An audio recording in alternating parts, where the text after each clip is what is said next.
여러분, 오늘 10월 9일입니다. 10월 9일 한글날인데요. 이 10월 9일은 저에게 좀 특별한 날입니다. 왜 특별하냐면 딱 1년 됐습니다. 저희 어머니께서 제 스님으로 오랫동안 이렇게 사셨다가 예수영재 모임에 나와가지고요, 예수님을 영접한 날이 바로 오늘입니다. 오늘인데 예수님을 구주로 모셨습니다. 근데 그것으로 끝난 것일까요? 저희 어머니가 그러면 24시간 감사하고 막 평안이 넘치고 이런 지금 삶을 지금 살고 계실까요? 아닐까요? 대답하시기가 좀 어려우시죠? 네. 안타깝지만 저희 어머니는 지금 마음의 평안함을 가지고 24시간 주님의 은혜를 누리면서 살고 있다, 이렇게 말씀을 드릴 수는 없겠습니다. 코로나 때문에 교회 생활을 제대로 할 수가 없었고요. 이제 겨우 가까운 교회에 출석을 하려고 하고 계십니다. 그런데 이제 문제는 어머니께서 이제 연세가 드시다 보니까 아프신 거죠. 이제 여러 가지 질병으로 이제 고생을 하고 계십니다. 관절염도 있고요, 당뇨도 심하시고 또 이 치아도 굉장히 안 좋은 상황에 있습니다. 어머니께서 이렇게 말씀하시더라고요. 내가 기도를 많이 하는데, 이제 예수님을 영접하고 나서 기도를 많이 하는데 왜 하나님이라는 분은 나를 이렇게 아프게 하느냐, 나의 아픔을 왜 이렇게 내버려 두느냐. 그러니까 저희 어머니는 여전히 기도하면 아픈 게 빨리 낫고, 어머니가 가지고 있는 그런 어려움, 그런 어려움들이 빨리빨리 이제 해결되기를 원하시는 거죠. 제 어머니의 이야기 들으면서 이렇게 자판기가 좀 생각이 났습니다. 자판기. 기도라는 코인을 이렇게 딱 넣으면 이게 문제 해결이라는 잘 요리된 뭔가가 내가 바라는 결과물이 나오는 그런 이제 모습이 연상이 됐습니다. 그래서 저희 어머니께 말씀을 드렸습니다. 신앙이라는 것은 그런 것이 아니다. 어머니께 말씀을 드리다가 결국엔 이게 말싸움이 되더라고요. 어머니와 저와의 관계에 있어가지고 제 입에서 자꾸 잔소리가 나오는 거죠. 하나님 탓하지 말고 우리의 모습을 바라봐야 된다, 이런 소리를 하니까 어머니는 그게 너무 마음에 안 드는 겁니다. 왜 어머니가 가지고 있는 문제가 하나님 문제냐, 왜 하나님 탓이냐, 이렇게 흘러가니까 어머니는 이 아들의 소리가 귀에 들리지 않는 것이죠. 결국 이것도 제 신앙의 바닥을 드러내는 거지 않겠습니까? 기도에 대해서 이야기하고, 교회에 대해서 이야기하고, 신앙에 대해서 이야기하고, 믿음에 대해서 이야기하지만 결국 제가 그것을 어떻게 전달하느냐, 어떻게 저희 어머니께 그 부분에 대해서 설명하고 다가가느냐, 이것도 굉장히 중요한 부분이지 않습니까? 그것은 결국 제 마음 안에, 제 모습 가운데 하나님의 형상이 부족해서 그런 것이 아닌가.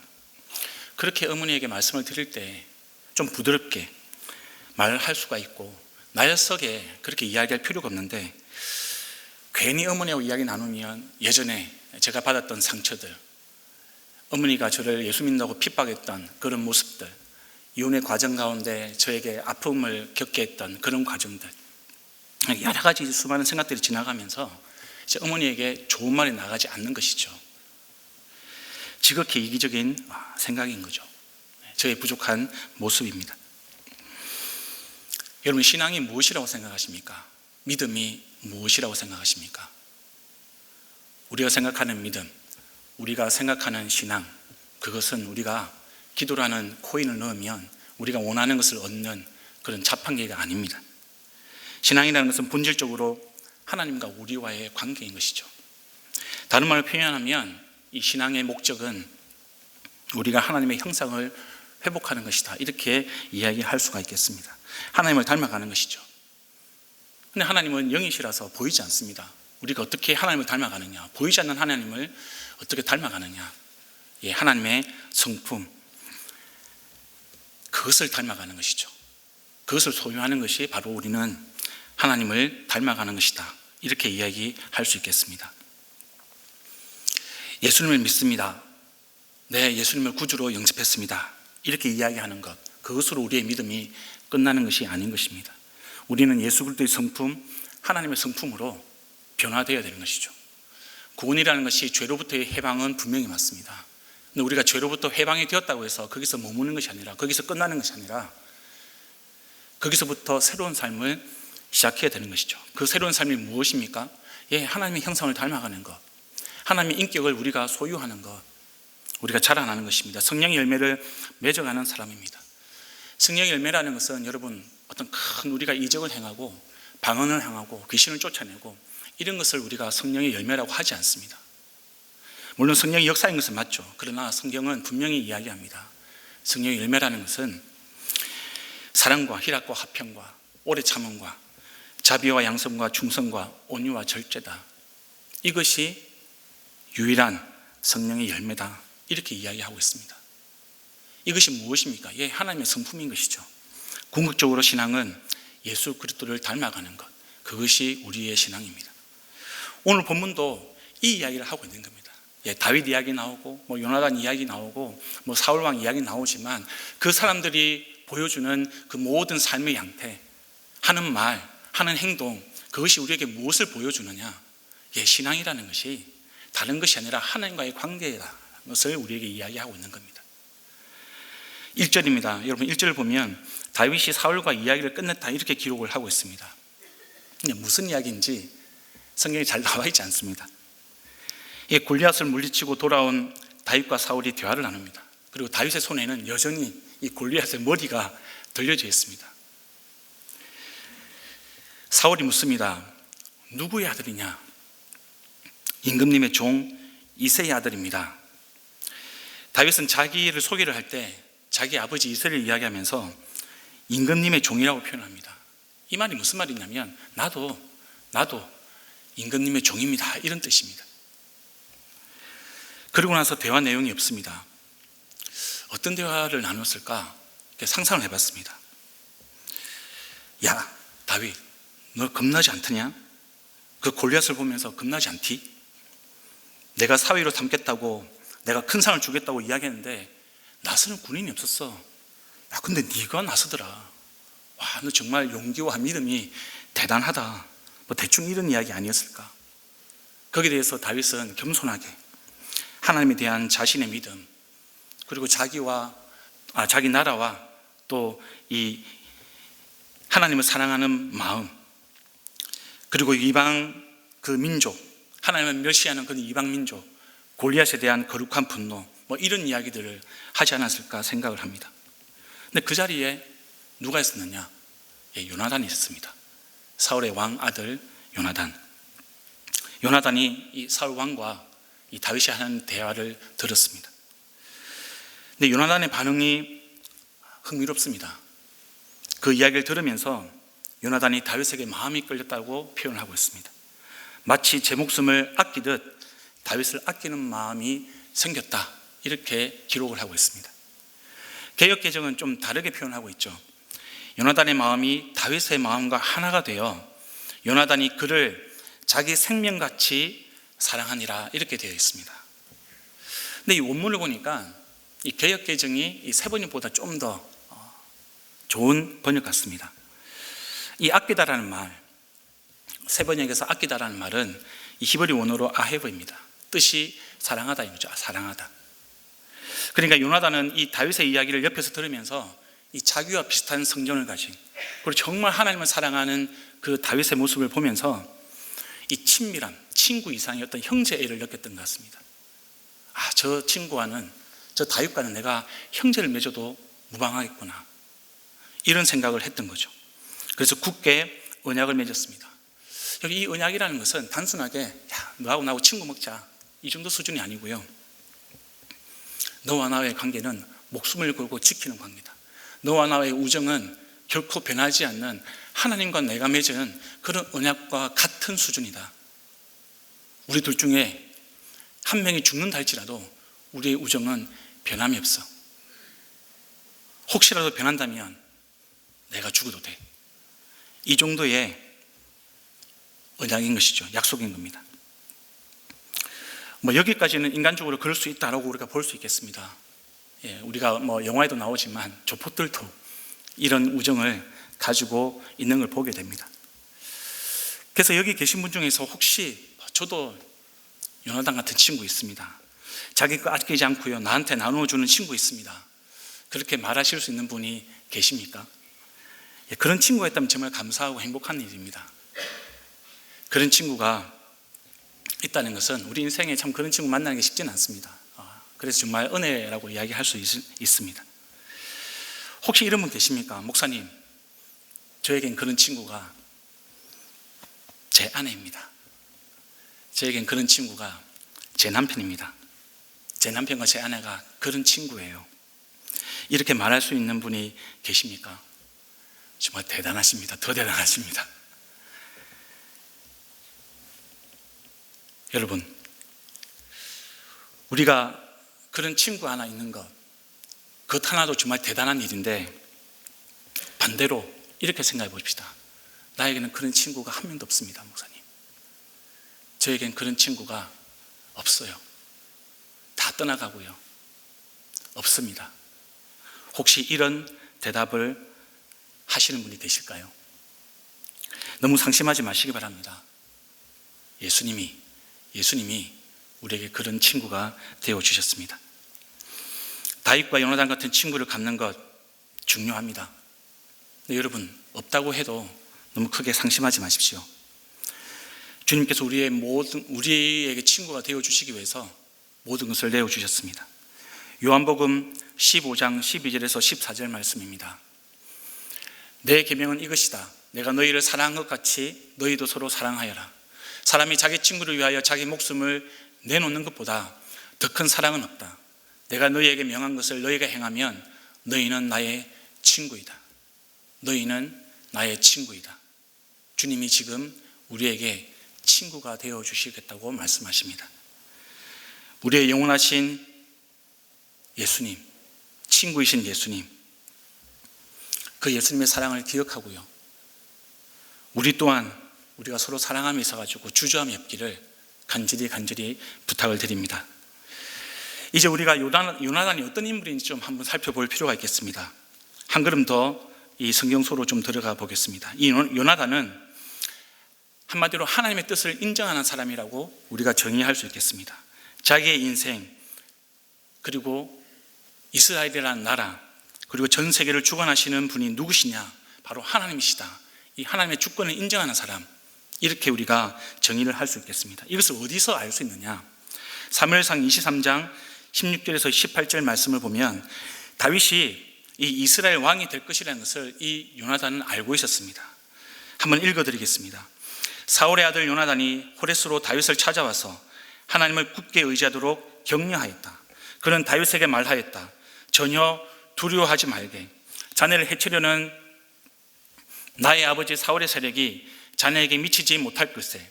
자네는 반드시 이스라엘의 왕이 될 것에. 나는 자네의 버금가는 자리에 앉고 싶네. 이것은 나의 아버지 사울도 아시는 일일세. 이리하여 이 두 사람은 다시 주님 앞에서 우정의 언약을 맺었다. 그리고 다윗은 계속 호레스에서 머물렀으나 요나단은 다시 집으로 돌아갔다. 이렇게 되어 있습니다. 요나단은 이렇게 이야기합니다. 나는 자네의 버금가는 자리에 앉고 싶다.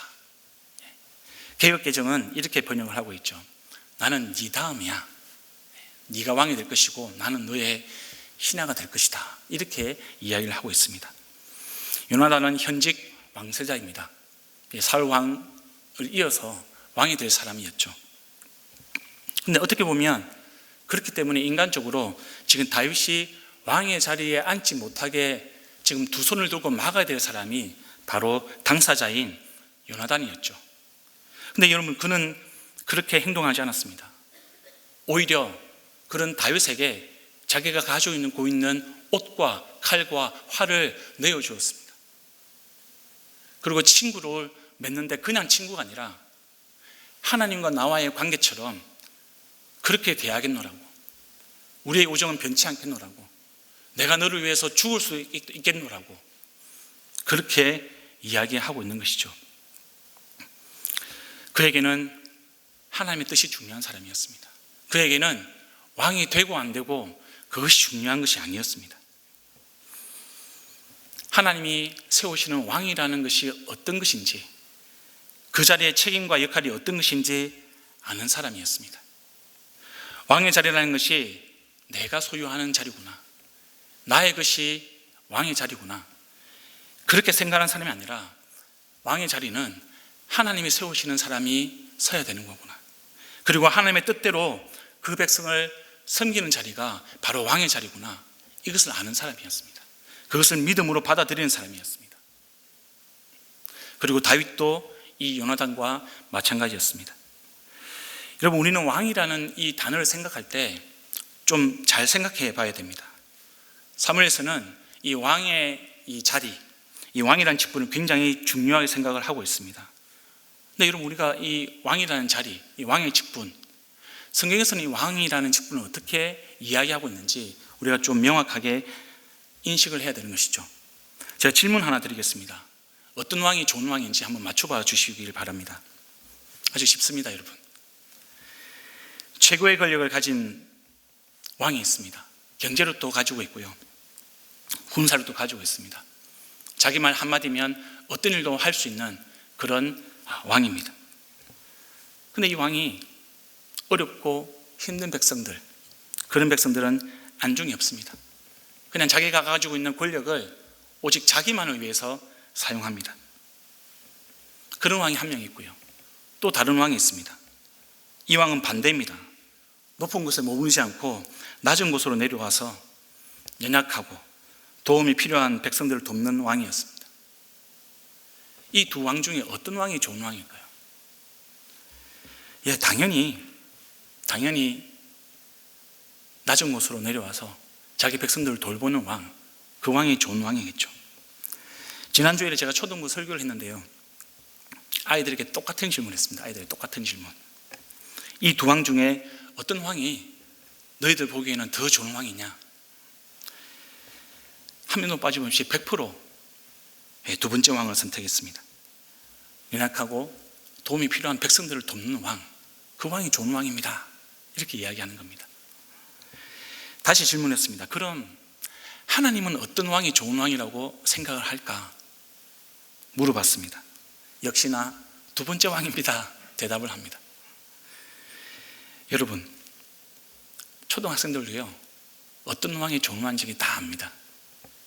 10살, 11살, 12살 어린아이들도 어떤 왕이 좋은 왕인지, 어떤 왕이 하나님이 원하시는 왕인지 다 압니다. 우리가 살아가는 세상을 한번 돌아보시길 바랍니다. 우리 인간의 역사를 돌아보면 어떤 왕으로 우리가 기억하고 있는 왕들이 계십니까? 정작 우리는요, 그 왕의 자리에 가면 변하는 왕들을 많이 경험하게 됩니다. 그것이 왜 그럴까? 우리의 죄성이, 인간의 죄성이 우리의 마음을 변화시키기 때문에 그렇습니다. 우리의 눈을 가리기 때문에 그렇습니다. 지금 사울 왕이 이런 상태입니다. 지금 사울이 처음엔 안 그랬는데 변했습니다. 그래서 자기를 위해서 충성하는 신하 다윗을 오히려 시기하고 있습니다. 불편해합니다. 언짢아합니다. 화를 냅니다. 분노하고 있습니다. 고린도전서 13장이 우리가 사랑장이라고 유명하지 않습니까? 사랑은 오래 참고, 사랑은 온유하며, 시기하지 아니하며, 사랑은 시기하지 아니하며, 시기하지 않는 것이 사랑이라고 기록을 하고 있습니다. 바꿔 말하면 사울은 지금 다윗을 사랑하지 않는 것이죠. 이렇게 시기하는 이유가 뭘까? 하나님의 은혜로 왕이 되었는데 그 은혜를 망각하는 겁니다. 시간이 지나면서 왕의 자리를 자기 것이라고 생각하는 것입니다. 결국 이 사울이라는 사람 안에 은혜라는 것이 메마르기 때문에 그렇게 된 것이죠. 그것이 그의 신앙 고백이 되지 않는 겁니다. 자기의 것을 빼앗기지 않기 위해서 애쓰는 이 사울의 모습, 그 사울의 모습은 결국 왕이라는 자리는 자기 거라고 생각하는 그 소유함, 그것에서부터 출발하는 것이죠. 그에게는 이제 더 이상 왕이라는 자리는 섬기는 자리가 아닙니다. 어려운 백성들을 돕는 자리가 아닙니다. 자기들의 신앙을 챙기는 자리가 아닙니다. 지배하는 자리입니다. 억압하는 자리입니다. 자기의 모든 권력을 휘둘러서 자기의 안위와 자기의 만족을 지키는 자리가 되어버렸습니다. 이는 사울과 비교했을 때 사울 대신 왕으로 선택받은 다윗, 이 다윗은 하나님이 함께하는 사람이었습니다. 오늘 본문도 12절에 보면 주님이 다윗과 함께 하신다라고 기록을 하고 있습니다. 그리고 14절에도 우리가 읽진 않았지만 그렇게 기록을 하고 있습니다. 얼마 전에 사무엘상 16장 본문으로 새벽기도 설교를 했습니다. 그때 이 다윗을 이야기하면서 하나님이 함께 하시는 사람인데, 하나님이 함께 하시는 사람의 특징이 무엇이냐? 바로 우리 주변의 사람들, 이웃에게 유익을 주는 사람, 선한 영향력을 미치는 사람이다. 이렇게 한번 살펴봤습니다. 반대로 자기만의 유익을 추구하는 사람, 이 사울처럼 두 양손에 자기가 원하는 것을 쥐고자 하는 사람, 그 사람은 하나님이 함께 하시는 사람이라고 할 수 없습니다. 하나님의 영이 떠난 사람의 특징인 것이죠. 오늘 본문에서 다윗은요, 하나님이 함께 하시는 사람으로 표현을 하고 있습니다. 근데 이것은 일반 사람들의 시선도 그렇지만 하나님의 영이 떠난 사울이 보기에도 그랬다는 겁니다. 사울이 보기에도 다윗은 지금 하나님이 함께 하시는 사람으로 인식이 되고 있습니다. 그리고 그 다윗, 하나님이 함께 하시는 사람, 그렇게 우리가 볼 수 있는 다윗이 또 다른 특징을 보여주고 있습니다. 선한 영향력을 미치고 다른 사람들에게 유익을 끼치는 사람, 그런 특징 말고 또 하나의 모습이 바로 시기심이 없는 모습입니다. 겸손한 모습이죠. 5절에 보니까 다윗은 사울이 어떤 임무를 주어도 맡은 일을 잘 해냈습니다. 10절에 다윗은 사울이 미친 듯이 헛소리를 질러도 회피하지 않고요, 수금을 연주했습니다. 11절과 12절에 사울 왕이 갑자기 자기를 죽이려 합니다. 창을 2번이나 던졌습니다. 그런데도 사울 왕이 명령을 하니까 천부장으로 두말 없이 전투진장으로 가는 우리 다윗의 모습을 볼 수 있습니다. 앞서 요나단에서 제가 잠시 이야기를 했습니다. 그도 다윗과 마찬가지로 시기심이 없는 그런 모습을 보여주고 있습니다. 왜냐하면 그 사람도요, 요나단도 바로 하나님이 함께 하시는 사람이었기 때문에 그렇습니다. 사무엘상 14장을 보면 이런 요나단에 대해서 잘 설명해 주고 있습니다. 14장은 블레셋과의 전투 장면이 나옵니다. 그때 요나단이 등장을 합니다. 요나단은 철저하게 주님의 도우심을 구하고 주님을 의지하는 사람으로 묘사되고 있습니다. 이것은 주님께서 그와 함께 하신다는 것입니다. 14장 6절을 보면 요나단이 무기를 든 젊은 병사에게 말하였다. 저 할례받지 않는 이방인의 전초부대로 건너가자. 주님께서 도와주시면 승리를 거둘 수도 있다. 주님께서 허락하시는 승리는 군대의 수가 많고 적음에 달려있지 않다. 14장 12절도 마찬가지입니다. 전초부대의 군인들이 요나단과 그의 무기를 든 병사에게 소리쳤다. 이리로 올라오너라. 너에게 보여줄 것이 있다. 요나단이 자기의 무기를 든 병사를 돌아보며 말하였다. 너는 나를 따라 올라오너라. 주님께서 그들을 이스라엘의 손에 넘겨주셨다. 요나단의 인생의 주인은 자기가 아니라 주님이었습니다. 요나단의 인생을 핸들링하는 분은 자기가 아니라 주님이었습니다. 반대로 주님의 영이 떠나버린 사울의 왕이 어떤 모습을 보여주고 있습니까? 시기심이 생깁니다. 의심이 생깁니다. 분노합니다. 남을 해치려고 합니다. 하나님이 함께 하시는 사람을 배척합니다. 배제합니다. 죽이려 합니다. 그리고 그런 사람을 두려워합니다. 주님이 함께 하시는 사람들, 그 사람들이 보여주는 특징은 그럼에도 불구하고 시기심이 없는 사람들이었습니다. 그럼에도 불구하고 겸손한 사람들이었습니다. 이런 사람들이 지금 비단 다윗과 요나단뿐이냐? 아니요, 그렇지 않습니다. 우리가 신약을 봐도요, 이런 사람들이 등장하는 것을 우리가 잘 알 수 있습니다. 사도행전을 보면 우리 사도들이 보여준 발자취가 바로 이런 모습이었습니다. 시기심이 없는 모습, 겸손한 모습, 그리스도인이 선한 일을 위해서 부르심을 받은 사람들인데 그 선한 일을 행하는 사역자의 삶이 바로 이 시기심 없는, 파벌이 없는, 다툼이 없는, 허용이 없는 삶이구나. 그것을 우리는 사도들의 삶을 통해서 볼 수가 있는 것이죠. 사도행전을 보면 바나바와 바울의 전도 여행에 대해서 기록을 하고 있습니다. 바나바는 초대교회 지도자였습니다. 그는 위로의 아들이라는 별명을 가지고 있는 사람이었습니다. 다른 제자들이 다 바울을 꺼려할 때 그는 바울을 맞이합니다. 그리고 사도들에게 데리고 갑니다. 그리고 그가 주님을 만난 일, 그리고 그의 사역에 대해서 이야기하고 있습니다. 바울을 최고의 사역자로 키운 사람이 바나바다, 이렇게 이야기해도 과언이 아닐 정도입니다.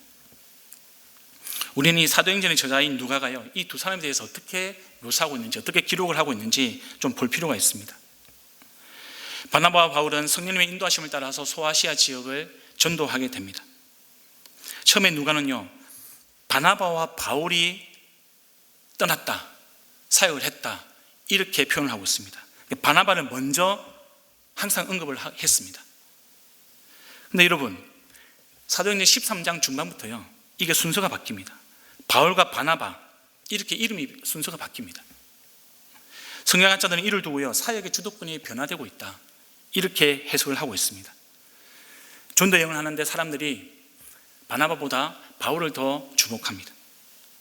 아마도 바울이 복음을 전하면서 기적의 역사를 더 많이 행하고 복음을 더 잘 전달하고 가르치는 데 탁월했던 것 같습니다. 그런데 사도행전 어디에도 이 바나바가 바울을 시기했다라고 나오지 않습니다. 오히려 바울을 높이고 세워주고 주도권을 양보합니다. 그러다가 바나바와 바울이 갈라서는 일이 발생을 합니다. 함께 여행을 떠났는데 그 전도 여행에서 데리고 갔던 사촌 마가, 바나바의 사촌 마가가 버가라는 지역에서 그냥 예루살렘으로 돌아가 버립니다. 무책임하게 하던 일 멈추고. 나중에 2차 전도 여행을 떠날 때 이 마가를 데리고 가느냐 마느냐 이 문제로 이 바나바와 바울이 심하게 싸웁니다. 다툽니다. 그러고 나서 결국 2차 전도 여행은 따로 가게 됩니다. 우리가 여기서 경계해야 될 부분이 있습니다. 바나바와 바울이 따로 사역하게 된 걸 가지고요, 바울과 바나바도 안 맞으니까 따로 사역하지 않았냐, 굳이 우리가 서로가 안 맞는데 같이 사역할 필요가 있을까? 너는 너의 길 가고 나는 나의 길 가고 따로 사역하는 거 괜찮아. 서로 안 맞으면 따로 사역하는 게 낫지 뭘. 이런 식으로 해석하는 거죠. 매우 잘못되고 위험한 해석입니다, 여러분. 교회가 분열하고 화합하지 못하는데 악용이 되고 있습니다. 이런 사례가, 이런 해석이.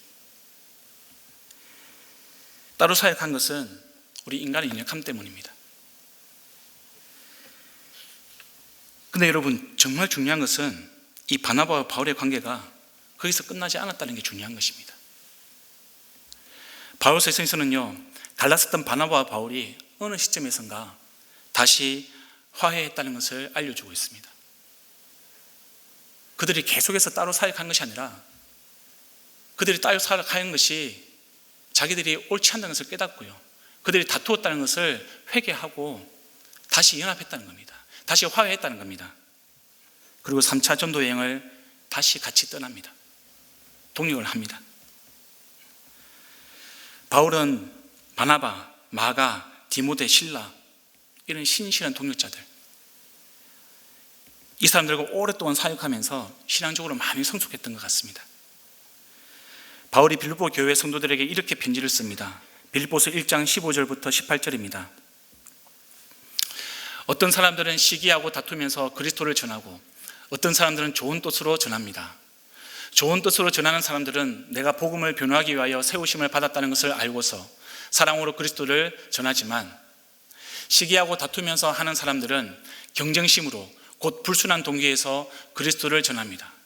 그들은 나의 감옥 생활에 괴로움을 더하게 하려는 생각을 품고 있습니다. 18절 부탁드리겠습니다. 그렇지만 어떻습니까? 거짓된 마음으로 하든지 참된 마음으로 하든지 어떤 식으로 하든지 결국 그리스도가 전해지는 것입니다. 나는 그것을 기뻐합니다. 앞으로도 또한 기뻐할 것입니다. 여러분, 바울이, 바나바와 다투었던 바울이 지금 이런 고백을 하는 것, 그의 신앙이 성숙했다는 겁니다. 그의 삶이 변화되었다는 겁니다. 그의 삶이 하나님이 원하시는 삶으로 좀 더 가까이 그리스도를 닮아가는 그 지경까지 좀 더 주님을 닮아가는 수준으로 갔다는 겁니다. 이와 관련해서 여러분, 제가 아프간 가정들 이야기 좀 했으면 좋겠습니다. 작년 8월 말에 탈레반을 피해서 한국으로 아프간 가정들이 정착을 했습니다. 정착을 돕는 과정에서요, 적지 않은 선교사님들 그리고 선교단체들, 교회들이 연결되기 시작했습니다. KCA도, 저희 교회도 연결이 되었습니다. 그 중에는 대형 교회, 대형 기독교 단체들도 있었습니다. 초반에 이 대형 교회, 이 대형 기독교 단체들 이 관심이 무엇이었을까요? 그것은 우리가 컨트롤 타워라는 겁니다. 말이 좋아 컨트롤 타워지 그냥 다 내 밑으로 들어오라는 거예요. 우리가 주도할 테니 당신들은 우리를 도와서 사역을 해달라. 그렇게 요청하는 겁니다. 그런 요청을 제가 접했을 때 저의 반응은 어땠을까요? 네, 알겠습니다. 이것이 아니었고요. 제 마음속에 우리가 더 잘해야지. 우리가 주도권을 져야지. 이런 마음이 드는 겁니다. 이과 관련해 가지고요. 대형교회 2곳이 나섰습니다. 성도수가 몇만 명입니다. 마음만 먹으면 뭐든 할 수 있는 교회입니다. 심지어 정부에도 영향력을 발휘할 수 있는 그런 교회입니다. 용인으로 온 가정들을 이 2 대형 교회가 섬기겠다고 합류를 했습니다. 그런데 한 교회는 저희를 먼저 찾아왔습니다. 왜냐하면 저희가 이 가정들이 한국에 도착했을 때부터 도와줬기 때문에 그렇습니다. 그리고 저도 그 교회를 찾아갔습니다. 그리고 협력하자고 머리를 맞대었습니다. 근데 또 다른 한 교회는 그냥 마이웨이입니다. 마이웨이. 그렇게 하는 모습을 보면서 제 마음속에 그냥 부불 끓는 겁니다. 아프간 가정들이 이렇게 이야기합니다. 그 교회는, 그 사람들은 자기들에게 세금만 준다는 거예요. 세금만 준다. 사용하다가 중고 물품을 자기들에게 주는 게 아니고 새 상품, 세금만 갖다 준다. 근데 이 교회가 얼마 전에는 많은 선교사들이 경계하고 정말 그렇게 해서는 안 되는데 이렇게 생각하는 일들을 했습니다. 제가 하도 어이가 없어가지고요. 그 교회가 정부에서 위탁받아서 이 가정들을 지원하는 그 일을 맡은 직원에게 제가 전화를 했습니다. 연락을 했습니다. 그 교회 성도님과 이제 이야기를 나누는데 그 성도님도 그 직원도 교회가 왜 그렇게 결정하고 사역하는지 좀 이해가 안 되고 마음이 불편하다고, 그리고 맨 마지막 말미에 이렇게 저에게 부탁을 합니다. 목사님, 자기 교회를 위해서 기도해 주십시오. 그 일 때문에 이 아프간 가정들에 대해서, 아프간 가정들이요, 이 교회에 대한 경계심이 좀 높아졌습니다. 제가 좀 눈물이 나더라고요. 제 마음이 불편함이 생겼습니다. 지금도 불편합니다. 근데 제가 이 말씀을 묵상하면서 이 바울의 말을 떠오르더라고요. 전해지는 것은 그리스도, 오직 예수님만이 전해지는 것인데 내가 무엇인데 그들을 판단하고 그들을 재난하고 그들을 비난하는가? 회개하고 있습니다. 그리고 그 교회를 위해서 지금 기도하고 있습니다. 그리고 함께 동역할 수 있게 달라고, 함께 아름답게 주님께서 기뻐하시는 모습으로 함께 연합할 수 있게 달라고 그렇게 기도를 하고 있습니다. 여러분, 마지막으로 우리 빌립보서 2장 1절부터 5절까지 한번 같이 한 목소리로 읽고 오늘 설교를 마무리하도록 하겠습니다. 빌립보서 2장 1절입니다. 5절까지 함께 있습니다. 시작. 그러므로 그리스도 안에서 여러분에게 무슨 격려나 사랑의 무슨 위로나 성령의 무슨 교제나 무슨 동정심과 자비가 있거든 여러분은 같은 생각을 품고 같은 사랑을 가지고 뜻을 합하여 한 마음이 되어서 내 기쁨이 넘치게 해 주십시오. 무슨 일을 하든지 경쟁심이나 허용으로 하지 말고 겸손한 마음으로 하고 자기보다 서로 남을 낮게 여기십시오. 또한 여러분은 자기 일만 돌보지 말고 서로 다른 사람들의 일도 돌보아 주십시오. 여러분 안에 이 마음을 품으십시오. 그것은 곧 그리스도 예수의 마음이기도 합니다. 사랑하는 성도 여러분, 그리스도 예수의 마음, 초반에 제가 말씀드렸지 않습니까? 신앙이라는 것은 우리가 하나님과의 관계다. 예수 그리스도를 닮는 것이다. 하나님의 형상을 회복하는 것이다. 하나님의 성품을 우리가 소유하는 것이다. 바로 예수 그리스도의 마음입니다. 이 예수 그리스도의 마음으로 한 주간 우리가 주님의 주시는 삶을 기꺼이 살아갈 수 있기를 우리 주님으로 축원드립니다.